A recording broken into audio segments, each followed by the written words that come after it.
தேர்தல் வந்துடுச்சு. அனைத்து கட்சி வாக்காளர்களும் தெரு தெருவாக நம்ம வீடு வீடாக வாக்கு சேகரிக்க வந்துக்கின்னு இருப்பாங்க. அவங்க வரும்போது கொடுக்குறாங்க பாருங்க ஒரு அலப்பறை, ஐயோ தாங்க முடியாது. டீ ஆத்துவாங்க, பரோட்டா போடுவாங்க, தோசை சுடுவாங்க, இளநீர் சீவி கொடுப்பாங்க, கிரிக்கெட் ஆடுறாங்க, காய்கறி விற்கிறாங்க, இவ்வளவும் பண்ணுவாங்க. அப்படிலாம் வாக்கு சேகரிக்கிறாங்க.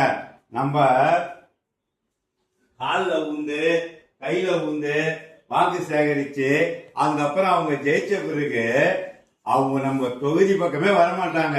நாமளா அவங்கள தேடிக்கிட்டு போனாலும் ஐயா குளிக்கிறார், ஐயா ட்ரெஸ் பண்றார், ஐயா சாப்பிட்றார், இப்படிலாம் சொல்லுவாங்க. சரி நம்ம வெயிட் பண்ணி நம்ம தொகுதி பிரச்சனைய அவர்கிட்ட சொல்லுவோம்னு மனு எழுதி வச்சுன்னு உக்காந்துருப்போம். வேக வேகமா வந்து கார்ல ஏற போவாங்க.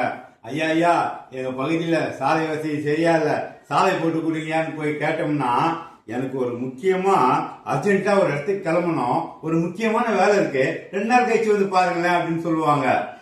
மக்கள் பணி செய்ய தானே இவங்க வராங்க. மக்கள் பணி செய்யாம அப்புறம் என்ன இவங்களுக்கு முக்கியமான வேலை இருக்குது? அதனால நல்லா தெரிஞ்சுங்க மக்களே, தீதும் நன்றும் பிறர் தர வாரார். நமக்கு நடக்கிற தீமையும் நன்மையும் நாமே வச்சுக்கிறது தான்.